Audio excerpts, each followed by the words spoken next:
Okay, welcome back then. So, Abdulmasih the Sultan has died of tuberculosis at 38 and is succeeded by Abdulaziz. Now, I mentioned in the last video it's worth having a bit of a talk about Abdulaziz and some of the challenges that he will face in his reign, and we'll do that. I think maybe to begin with we'll get down to business, we'll focus on the turn, because of course Abdulaziz does not inherit the throne in a sort of a great time where he can spend years getting used to the reins of power. He's in the midst of a titanic struggle against Austria, which has, for the last 6 months, gone relatively well. And as he comes to the throne, the old Khedive of Egypt, sort of nominally independent, I suppose, has declared war on us. We now have a conflict in the south. I don't know what the Egyptian forces are going to be like. I suspect now they're going to be relatively small, and what this might be is sort of like almost a colonial struggle. But we have forces available, I think, to intervene here, and this may even benefit us. We could occupy Cairo for a period of time, and there could be some options with Egypt. There could be some options. I mean, it's a former colony that is lost to us. It's not like a colonial province like the Hejaz or Yemen. Egypt is a more urbanized, more sophisticated kind of society, so we can't use traditional kind of means to colonize Egypt. I suppose you would say that, how did the Ottomans do it before? If history in real life was a game, then I suppose it was some scripted event. It was a special event where the Ottomans under Selim I conquered really the entire Middle East and Egypt, and the success, the conquest was so astonishing and so complete that it resulted in Egypt, or the Egyptian sort of rulers, really becoming subdued and kind of following the line from Constantinople, at least until the 1830s or until 1840. When the great powers intervened, and I think it was the London Convention or the Treaty of London or something that made it essentially independent. But yeah, I mean, there's a couple of options there. Do we look to kind of occupy Egypt militarily and try and make it again forever ours, or do we we just try and get some concessions? I mean, if we try and occupy Egypt militarily, what's it going to be? Almost a kind of a permanent state of conflict in some fashion. Egypt is going to be like Yemen on acid. It's going to be a place of permanent revolt, this kind of thing. But Egypt is, it's a wealthy sort of place. I mean, for cereals, cotton, fish, it's very agricultural, but it's it's not an economic non-entity. Of course, a lot of this is untapped, unexploited, but it's an option. We can look at that. We can look at what to do. It might just be easier to occupy Cairo, Alexandria for a period of time, sit tight there for 6 months to a year, and then get some really steep concessions from them. We can get them to pretty much pay us most of their state revenue, which is kind of like independent. It's kind of like us controlling them anyway. We basically get the tax revenue without any of the headache. They're independent insofar as they can deal with their insurgencies and revolts and problems. They pay us most of the tax they collect, so that's an option as well. But we'll we'll address that once we kind of get the forces together, and we need to think about how we're going to intervene and what we're going to do there. The main conflict, of course, in the Balkan Peninsula has been going really well. We have now cleared Bulgaria, and the immediate crisis has subsided. We have the initiative, and Austrian forces, it's easy to forget, in the last kind of turn of the last fortnight, were heavily defeated in an attempt to force their way back into Bulgaria, presumably with some fresh forces. Again,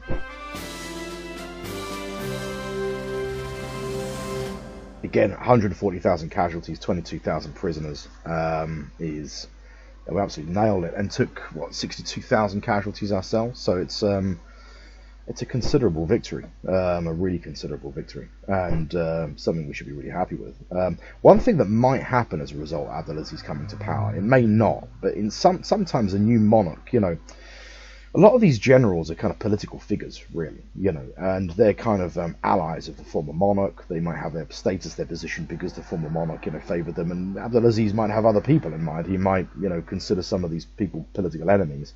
So it may result in a bit of a changing of the guard. I think for certain kinds of figures, like I know, for example, Hussein Avni Pasha in real life, I think he was an ally of Abdulaziz, so I think he's safe. I think this is also the case of Omar Pasha, and they're probably the two most capable generals, but it might result in some retiring of officers. It might not, or maybe it does, but it takes a couple of years, I don't know. But it might be something that we should expect. First off, we do need to deal with what we're going to do militarily. Now, we I mean, in the next fortnight anyway. So we have I mean, two commands that are worse for wear, Abdi Pasha and Hussein Avni, because they had to march into Nish and then engage in a big action at the end. It looks like of those 60-odd thousand casualties, Hussein Avni's force took a significant portion of those, so he's obviously going to be sitting tight. We're not going to be conducting any offensive actions with him, and kind of the case with Abdi Pasha as well.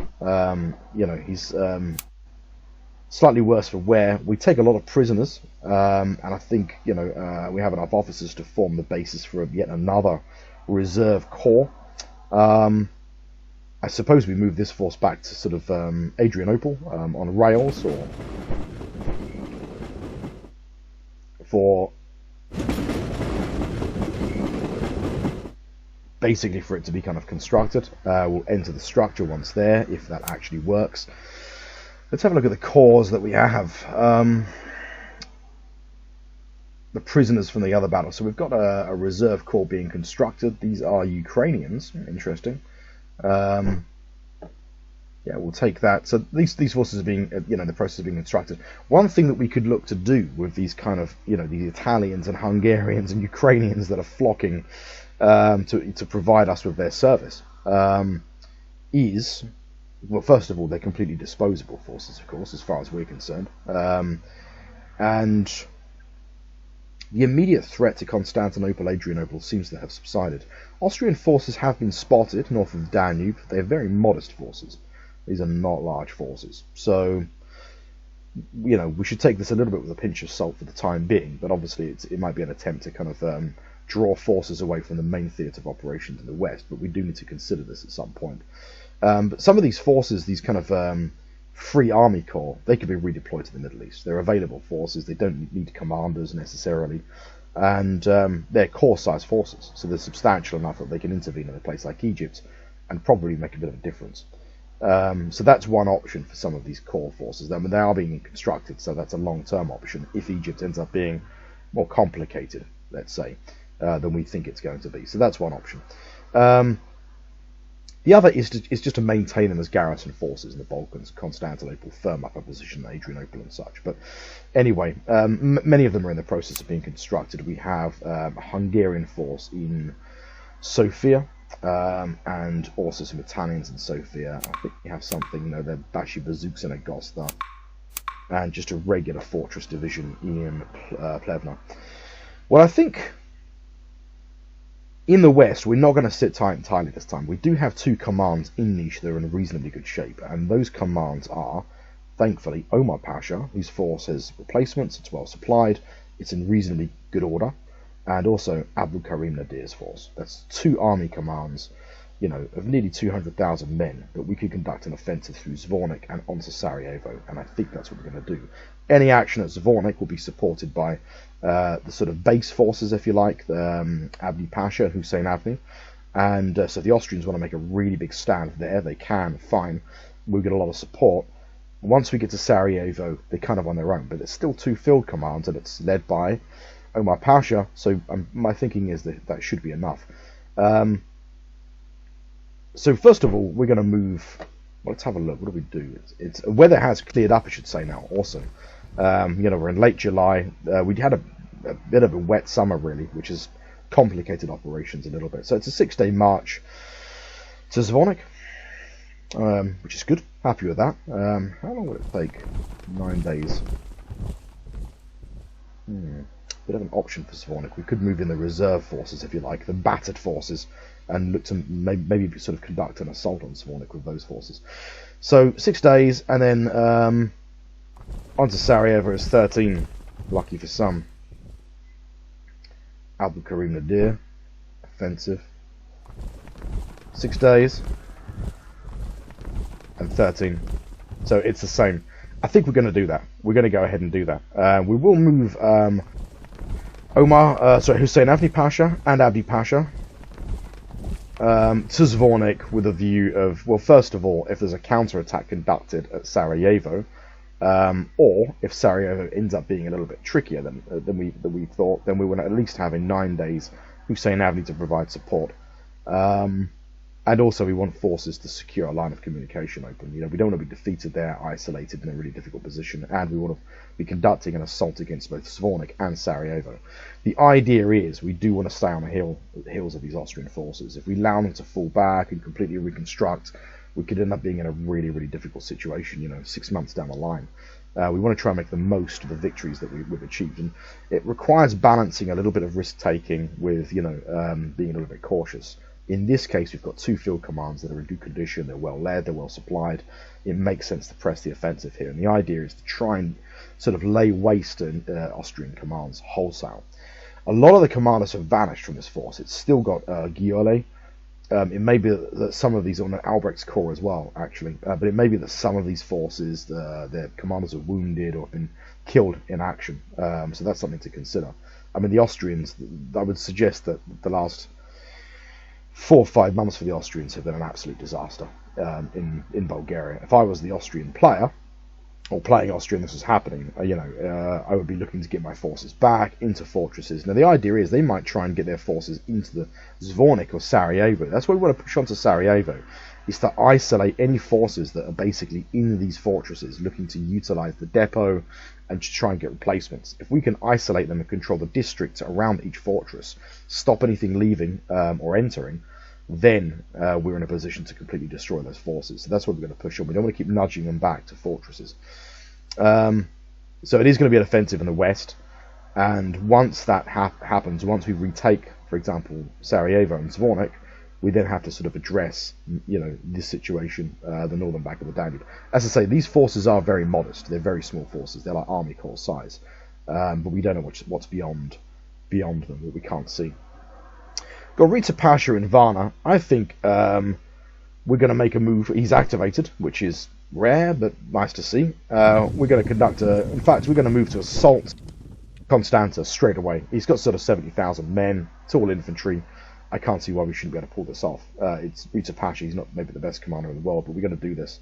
It's not often that he's activated. And, yeah, I mean, 2 of these army corps are completely fresh. Well, all 3 of them are really in some respects, but the Polish one is comprised of POWs.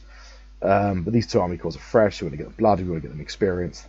And the idea is to clear the area, immediately go into assault Constanta. And I think Constanta will probably generate some generic fortress troops. I don't know how many, but we'll see. Now, in terms of Egypt, there's a couple of options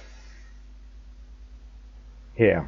One, we have a division which is permanently kind of based in sort of Lebanon/Palestine. The purpose, this is a regular military force. It's not an irregular force. They're not rear echelon troops. It is a regular military formation that is there really to kind of counter any insurgencies that develop in places like Syria, Palestine, Transjordan.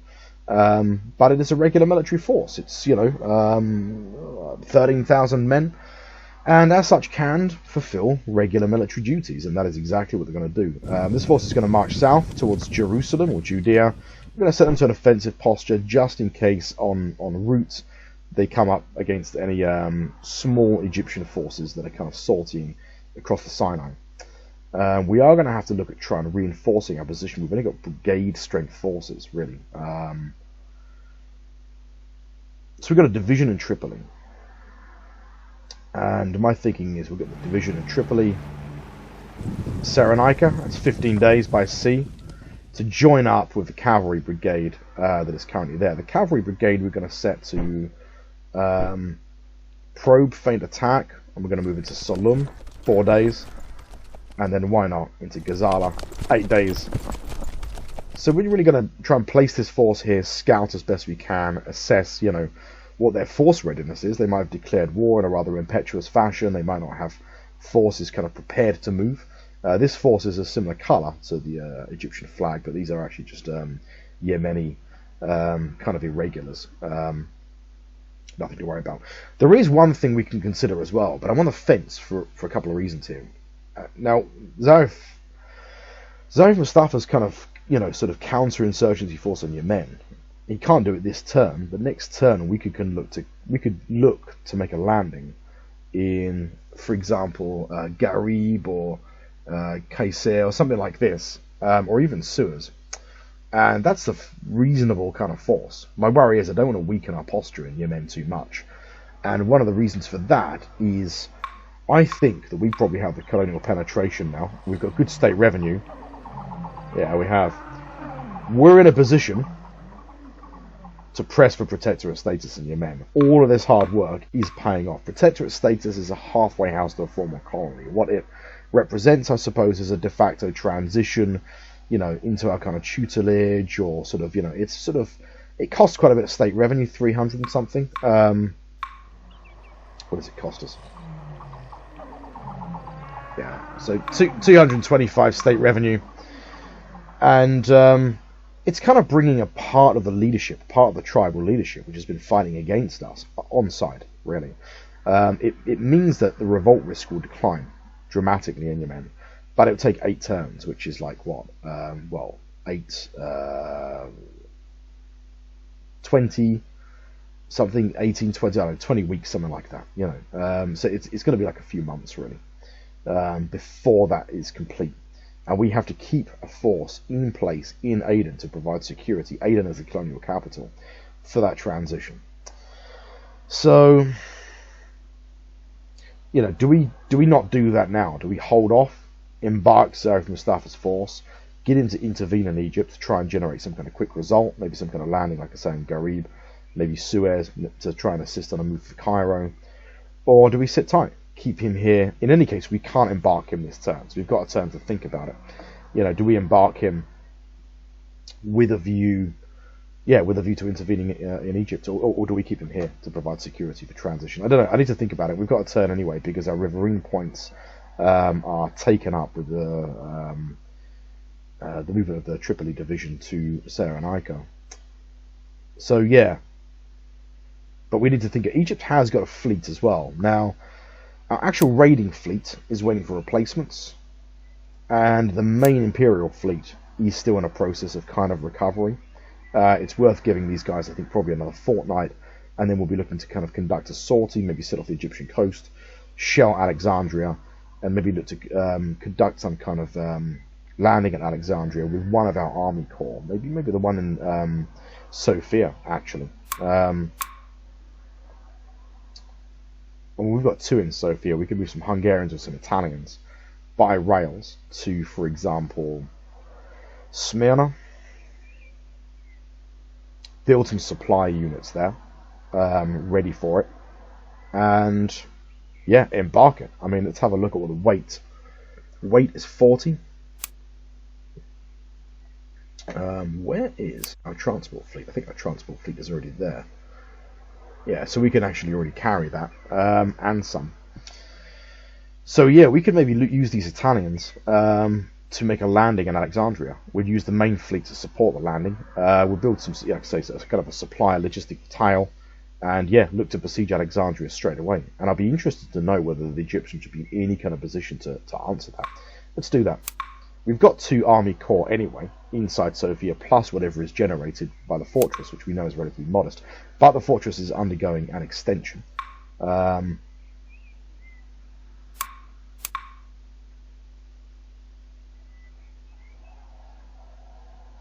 Yeah, let's use these Italians.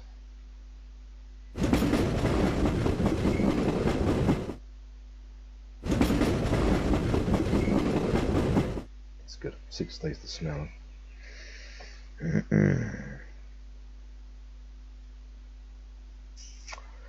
Yeah, I think that's it. Well, we need to begin building some supply forces.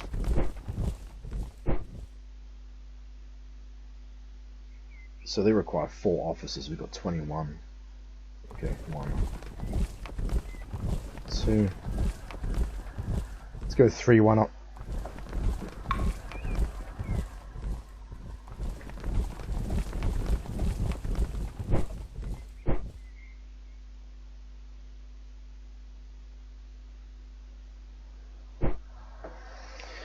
Okay, and when that kind of supply train is complete, we'll obviously kind of attach that to the Italian corps, which will land in Alexandria, and that can be supported by the Tripoli division, which will move through Cyrenaica into Saloum and Ghazala. We've got a scouting force moving into Ghazala also, and plus we've got an infantry division moving down from Beirut.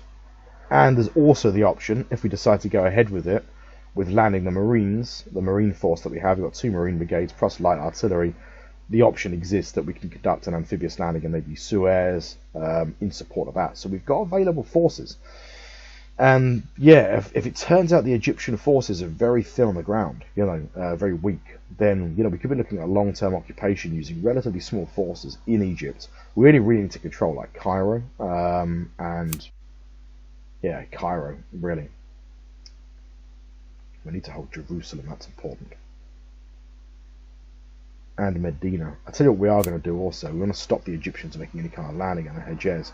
Now, Egyptian claims, I think, include the Sinai, Hejaz, and parts of the Middle East. Let's sortie the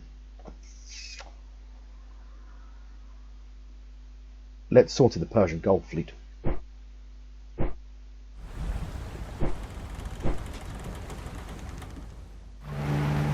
"44 days? Are you kidding me?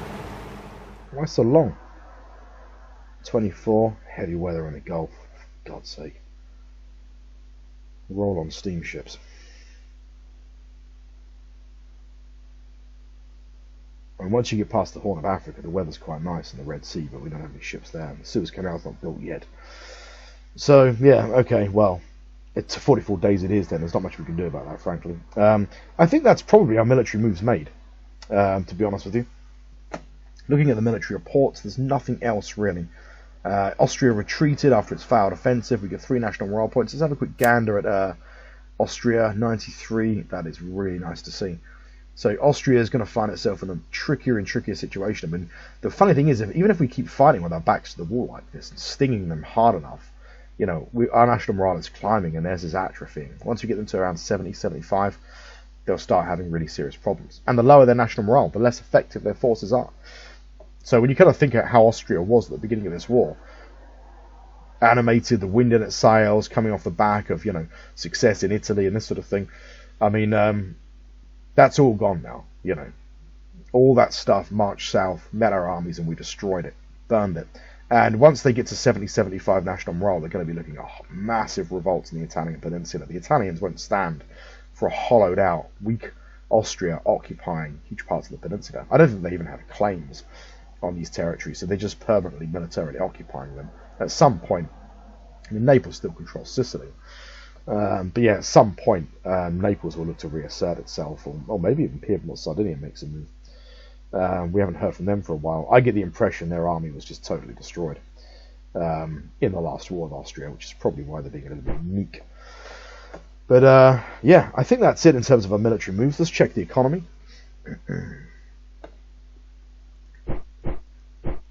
Okay, tobacco exports are decent. Decent amount of capital at the moment. Only 40 manufactured goods. We'll go for 10 exports.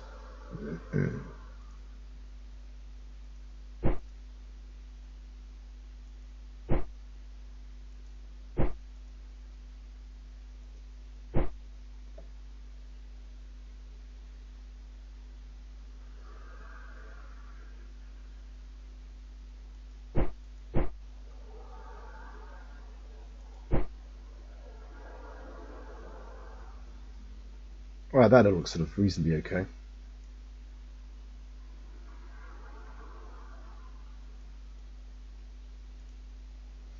Check our assets balance.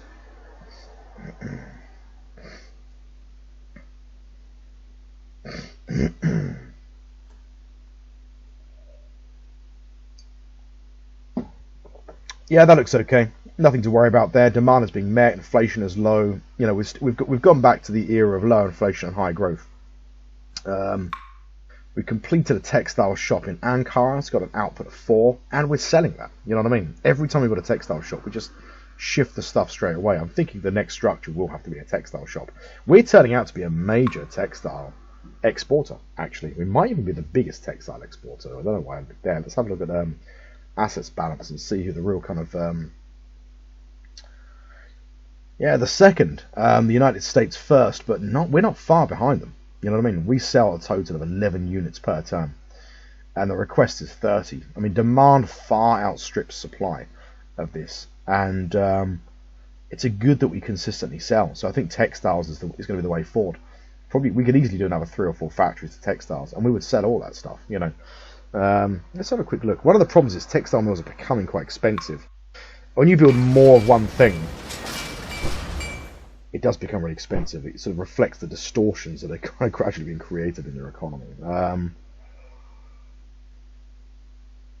So it does absorb coal, it absorbs dyes, cotton and wool. Now we could produce those things domestically. Coal's the only thing that we have trouble with, but not really, because, bear in mind these coal mines can be upgraded as well. The figure that they yield at the moment, even with railways, is not their final figure, really. It's like, they can be upgraded to produce significantly more coal, subject to technology.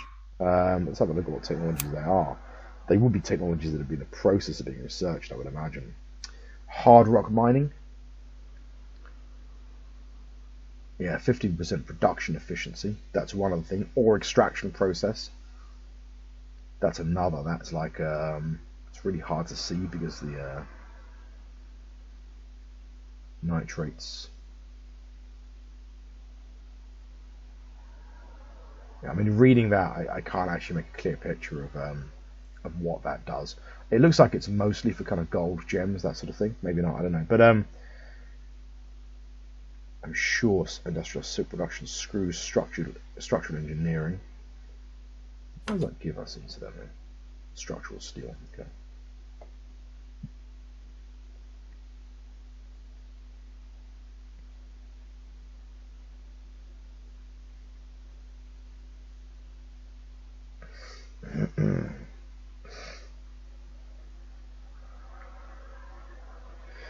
Okay, nothing else.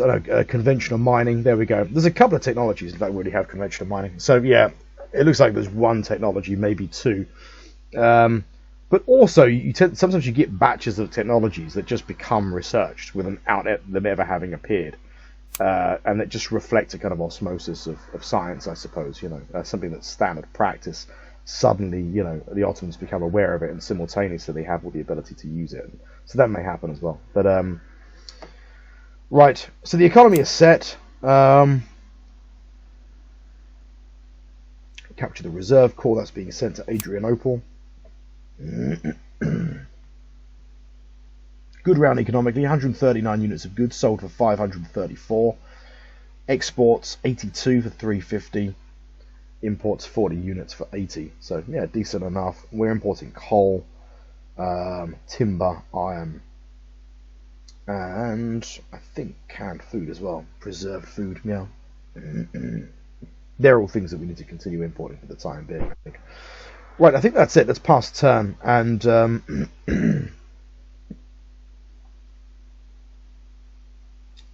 yeah, I think there's nothing else that I'm missing that we need to do. Let's just check Libya. Yeah, we've got our deployments in place for Egypt. We do have a division in Baghdad as well. I'm reluctant to send that. We have not had any problems in Egypt for a while.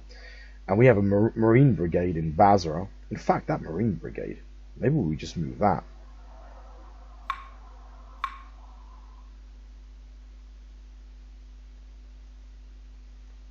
How long would it take this? We could just move the Marine Brigade up to Baghdad. 28 days.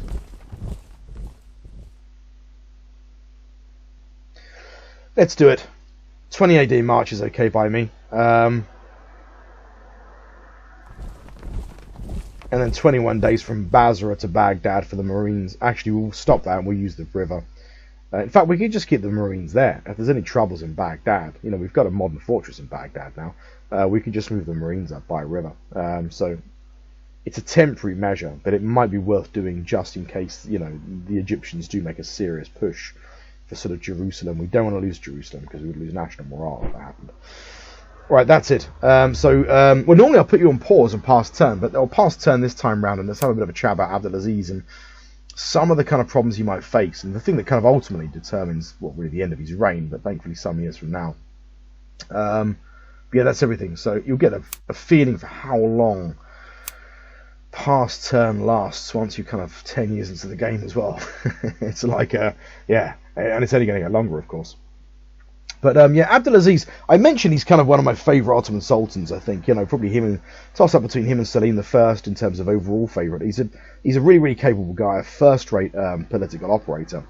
And in 1861, when he came to power, he was confronted really by developing not quite an emergency yet, but it would kind of become a bit of an emergency. This is something that is happening in Europe, all over Europe. It's been happening since the Napoleonic War, since the French Revolution was experienced in 1848. But of course, it's the conflict between liberals and conservatives. Now, by 1861, the Tanzimat is like 20 years old. The restructuring of Ottoman Empire is 20 years old. And it just seems dreadfully normal to people, more so now than it would have, 10 or 15 years ago. It's just how things are, and most generations say that the world was completely different from their grandparents, and, I think probably for the Ottomans in the 1860s that really would have been very true, but there were no serious conservatives in Constantinople, at least, I don't think, by 1861. At least none that had any kind of influence that were really seriously arguing for a return to kind of pre-Tanzimat, the Ottoman Empire of the classical era, the Ottoman Empire that was based on the Janissaries, completely dependent on devshirme, slavery system, and all this kind of thing. Those things still existed. I mean, the Janissaries didn't. They still existed in some form in the Ottoman Empire, but no one was really wanting a return to that. If the Ottoman Empire, if the Tanzimat hadn't been implemented, the Ottoman Empire would have been the China of the Middle East. In the 1860s, it was obvious to everyone that China was the kind of whipping boy of European colonial powers, and no Ottoman leader fancied that. And in any case, Ottoman sultans had wanted to reform the empire since the late 18th century and had made various attempts to quash the Janissaries, all of which failed until Mahmud II, who was Abdulaziz's father, also Abdulmajid's father, because they were brothers. So conservatives in Constantinople were really kind of pressed by the same sort of anxieties as conservatives in other European capitals. That is to say that the rapid transformation of society in the mid-19th century would somehow express itself or reflect itself in a developing kind of constitutional tradition, which is something that they were dead against. And conservatives in Constantinople could look at a country like Russia, as conservatives often did, and use that as the kind of perfect example of a great, powerful, colossal empire that had some features of modernization, and yet it had preserved, the absolute power of the monarch. And conservatives could also sort of say, with some justification, well, Mahmud II, who introduced the Tanzimat, didn't really introduce, like a whole raft of constitution. There was some constitutional development really throughout Abdulmajid's reign, but they could argue that he was like a Peter the Great figure, really. Peter the Great was an 18th century Russian monarch that adopted a lot of Western European ideas and customs, and he did it really to turn Russia from being a, bit of a parochial kind of Russian steppe power to being a serious European power. And they could say, well, Mahmud II was sort of like that. The very monarch that implemented the Tanzimat was like the Ottoman Empire's Peter the Great. He was really a conservative. Peter the Great, for his part, was an absolute monarch.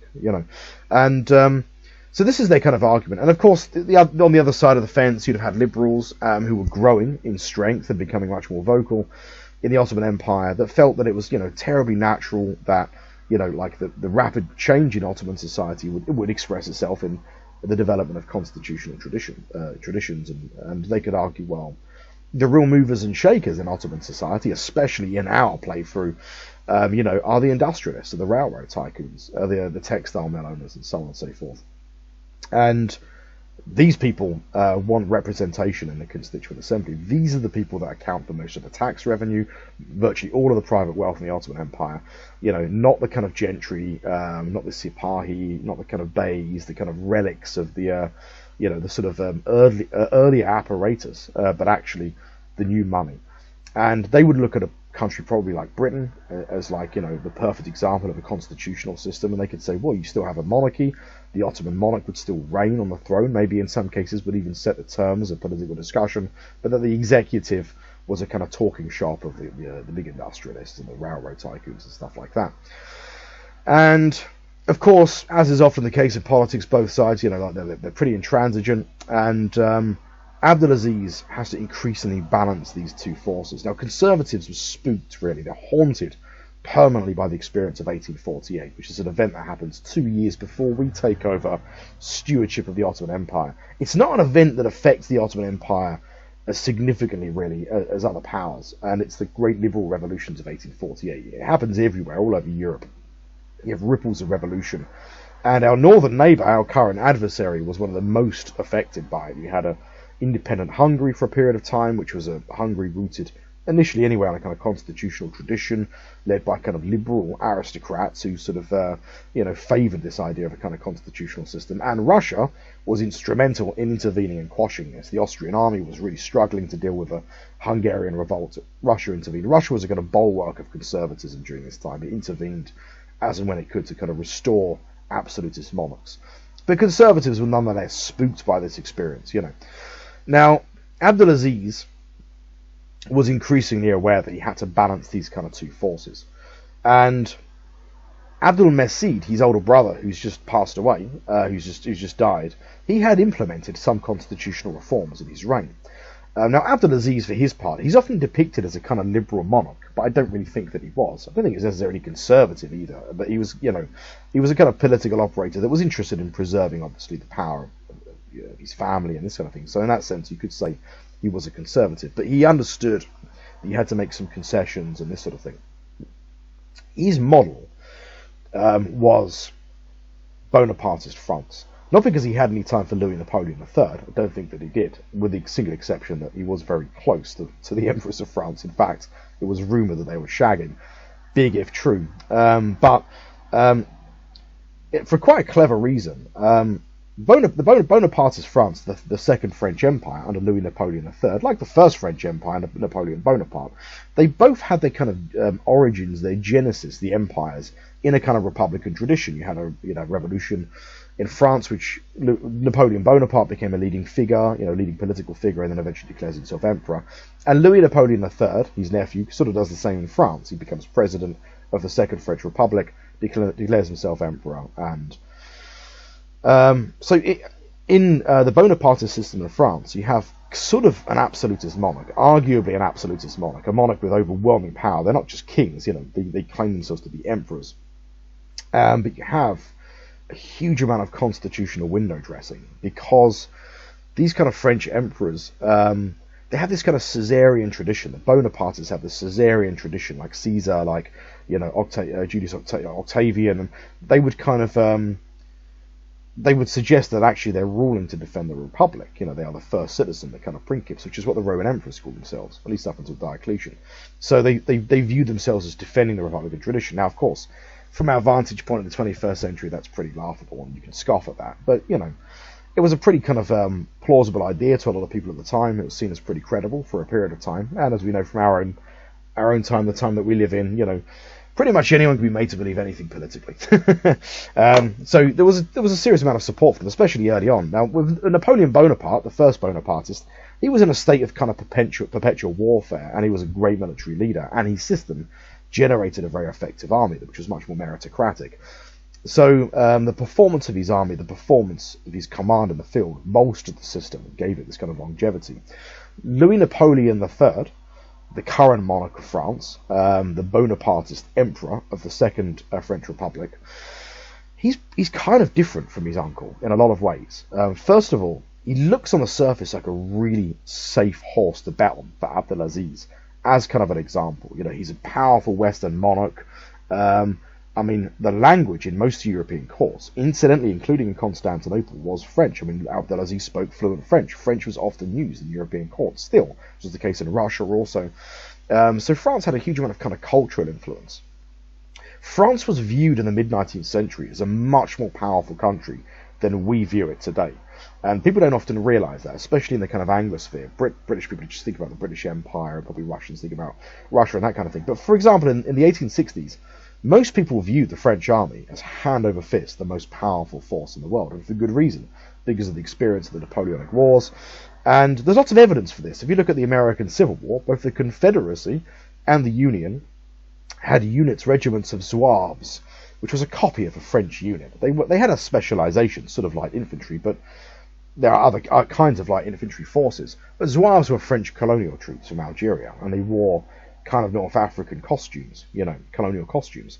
And the most bewildering thing is, if you ever see pictures, photographs even, of Zouaves, if from the Crimean War, French Zouaves, or from the American Civil War, it's quite strange because both the Confederacy and the Union completely copy the French uniform. They have a French colonial force without Algerians or Moroccans fighting in this force, you understand. But it's just the influence and the prestige of the French army. The French army was just viewed as hand over fist the most powerful army in the world. And Louis Napoleon III, unlike his uncle, was not some crazy adventurer that was looking to bring the world down in flames. He was quite a conservative figure. He wasn't looking to overturn the existing social system or anything like that. He was viewed as quite a clever kind of guy in his own right. A bit like in our own time, at least until recent history, someone like Putin, someone as a clever kind of guy that would kind of forward the interest of his nation, that sort of thing. And that's how Louis Napoleon was depicted. I don't think it was very true of Louis Napoleon.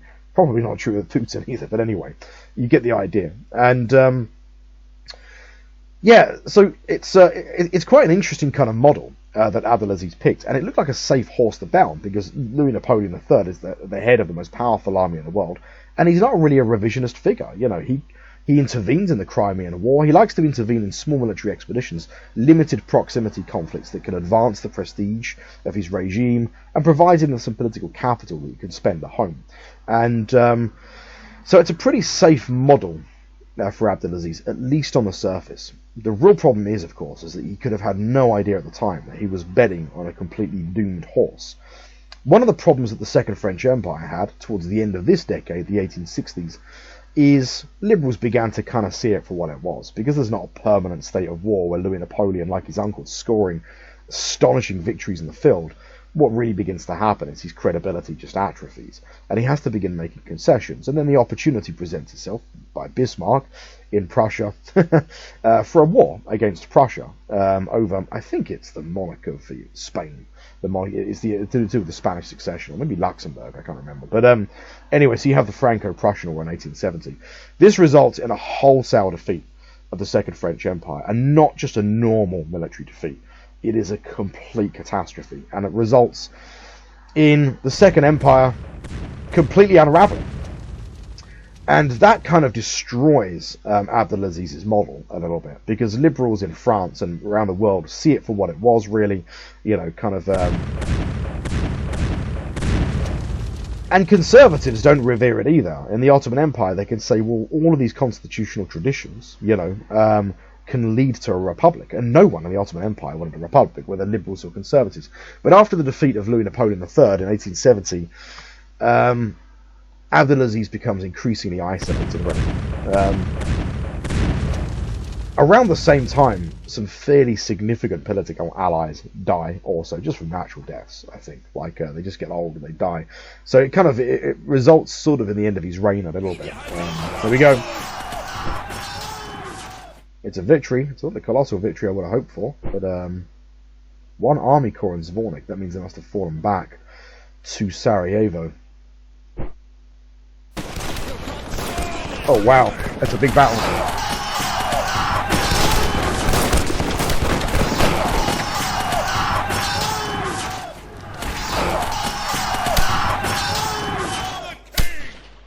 This might be a defeat.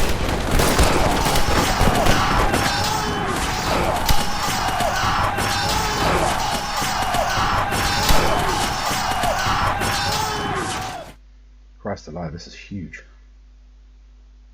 I think it's going to be a defeat. They've still got 480,000 men in the field.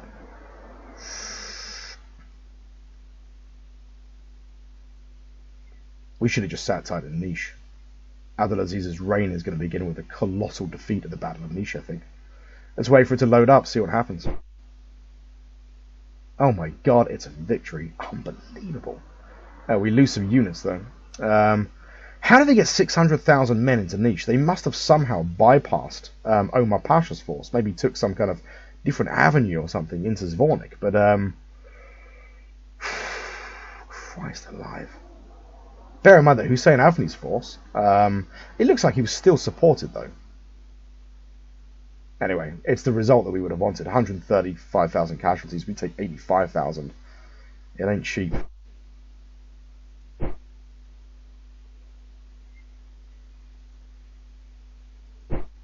Yeah, we should have just sat tight in Zvornik and attritioned them down. Not Zvornik and Niche. Never mind. What does that mean for Omar Pasha's move on to Sarajevo?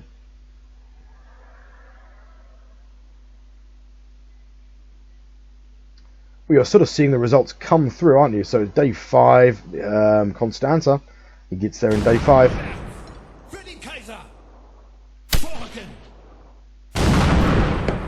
That doesn't look good. It's a defeat. Nice one, Aritza Pasha, doing your thing. Well, we'll fall back to Adrianople, and we might have to fall back to Sofia as well, frankly. They're pushing hard again. You can see large forces appearing. But yeah, anyway, so yeah, he kind of based himself on sort of Louis Napoleon. Louis Napoleon was deposed after the Franco-Prussian War. But it wasn't just that. Also, you have the same problem in the Ottoman Empire as the Second French Empire. Towards the end of his reign, this system really long-term just kind of pissed both camps off, really.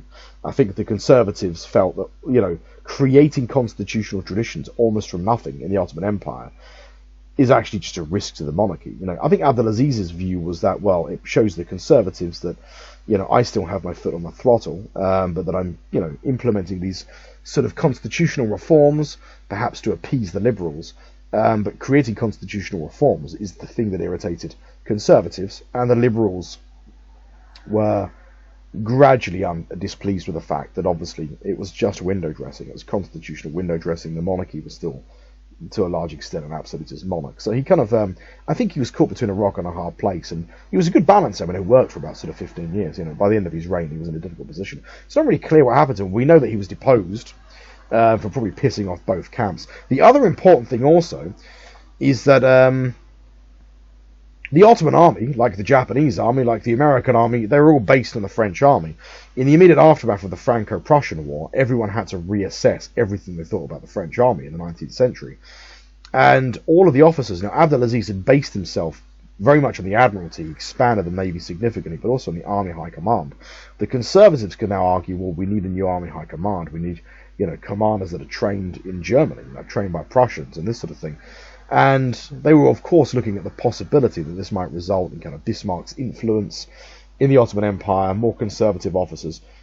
And it kind of isolated Abdulaziz a little bit from the army, where you have officers in the army kind of more and more kind of controlled by the conservative wing, I suppose.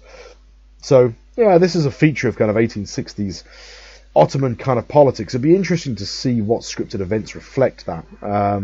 We'll see, I guess, as time goes on. But, I mean, Louis Napoleon III, for his part, it's not really a spoiler telling you any of this stuff, because you can kind of find it on Wikipedia, and, you know, everyone sort of does that now, don't they? You can talk to anyone about anything, and they can correct you by Wikipedia, and that sort of thing. But, yeah, it'll be interesting to sort of know how this shapes the 1860s. He's quite young when he died, Abdulaziz, and he's around 30 now. He dies in his kind of mid-40s, I think. He's 45, 46. In his pictures, he looks a lot older. You know, he looks like a much older man than he really was. So he was not a young-looking sort of fella. Well, let's have a look then at what's happened here. So Hussein Avni wants to break contact. That's pretty understandable.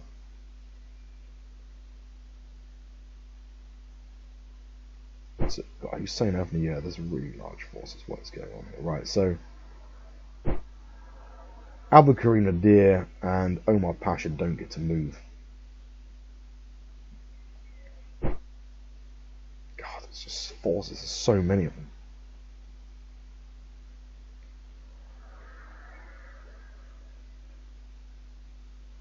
Yeah, one of those corps has been largely destroyed. You know, Hussein Avni's command. He took heavy casualties. Most of the Guard Corps as well. His force needs to get back, really, to probably Sofia. They're making a big push.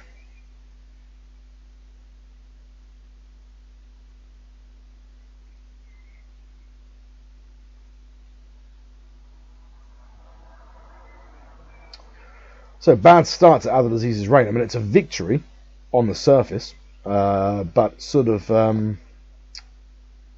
also not. The Austrians have made a kind of, they've made a kind of concerted effort. Let's have a look at what they've got, or intelligence tells us they have anyway. Just supplies. They've got everything committed, I think.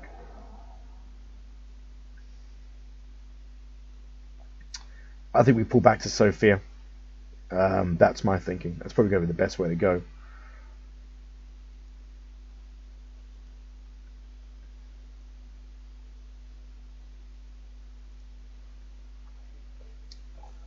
How do we do this?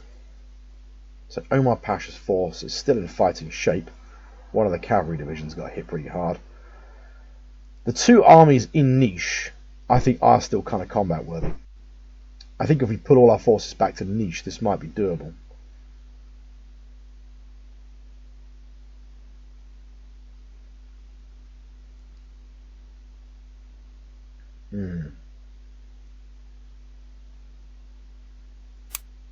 Let's have a look at the reports.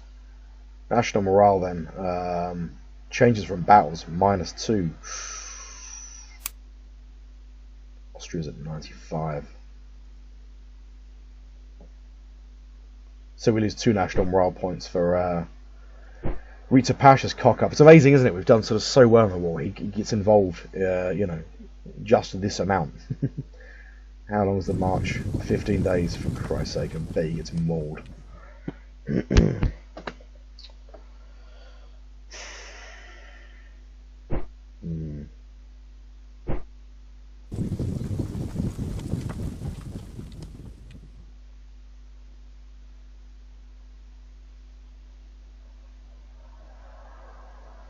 are railroads in Varna. Well, he's having a bit of a think about this. This might be a shorter video because, of course, I included the past turn where I kind of had to, you know, I got a bit of a chance to introduce Abdulaziz, really. And just to talk about him and I suppose some of the problems that he would kind of face. So I guess the video is going to be relatively long, even though it's only really depicting one turn.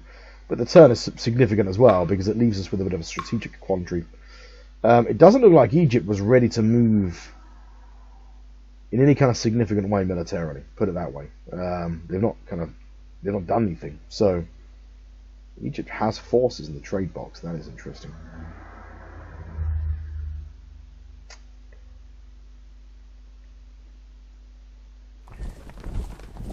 What is going on here? What? No, I don't want to move anything.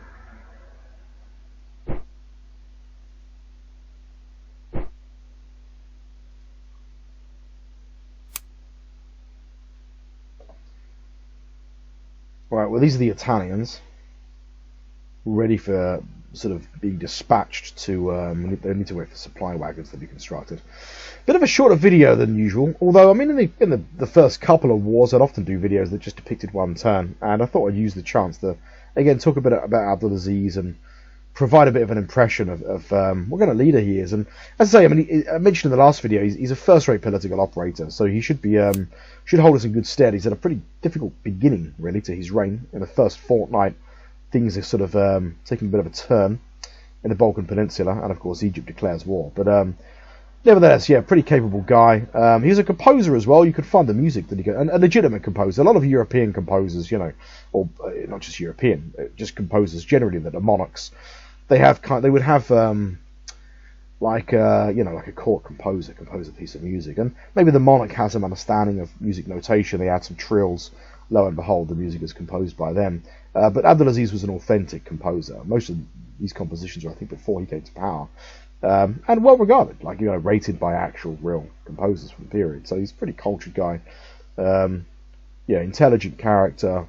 Effective political operator. And to be absolutely clear, I keep emphasizing that because I think in the 19th century wasn't necessarily the most common thing. I don't think it's controversial or contentious to suggest that most 19th century European monarchs were, you know, a little bit imbecilic at times, often with kind of, you know, sort of minders that sort of save them from themselves. And that isn't to say that there aren't capable people in the 19th century, people like Bismarck, Cavour, you know, Abraham Lincoln, Meiji, the Emperor of Japan. So there are definitely capable figures during this period. It's just that not many of them are European monarchs. I mean, if you look at our counterpart, Franz Joseph in Vienna, you know, it's a monarch. He's completely preoccupied with sort of rituals and sort of traditions and things like this. He's not a very capable or intelligent guy necessarily. But Abdulaziz is. He's a pretty capable figure. I'm sort of scouting around the map and having a bit of a think, a bit of a quandary here, because it's not a reversal. I mean, the victory that we win against Austria at Nice is close enough that we don't get any national morale points, but they've got 600,000 men there, you know, so they've obviously brought up some reserves. They've joined those reserves with some forces. We do lose like a lot of elements. We lose most of the Guard Corps, almost, you know, luckily no entire army corps are completely destroyed, but we suffer heavy losses here. It's a victory, but I'd say that this was almost, you know, This is almost a kind of draw, if you like, which is not good to see. We might have pushed a bit too hard there. We should have just been patient. But there we go. Sometimes it sort of felt as though the opportunity was there for us to push, maybe inflict a significant defeat on the Austrians, but actually we should have sat tight. So going to take a bit of time out now, maybe a day or two, maybe not, maybe just a few hours, and to have a think about what to do here, and to plan really a bit of a kind of intervention against Egypt. We don't want to do things too much on the fly, as I mentioned in the last video. You know, you kind of end up living with the consequences of those things for months at a time in this kind of game. So we are in a tricky situation now in the Western Balkans. So we need to have a think about how we can extricate ourselves from there, salvage our forces, make sure that we can get ourselves in good shape again, so that we can kind of launch a counterattack against the Austrians. So we'll pick up where we left off. We're in early August now. Next video will begin in early August. Thanks for watching this video, and I'll see you in the next one.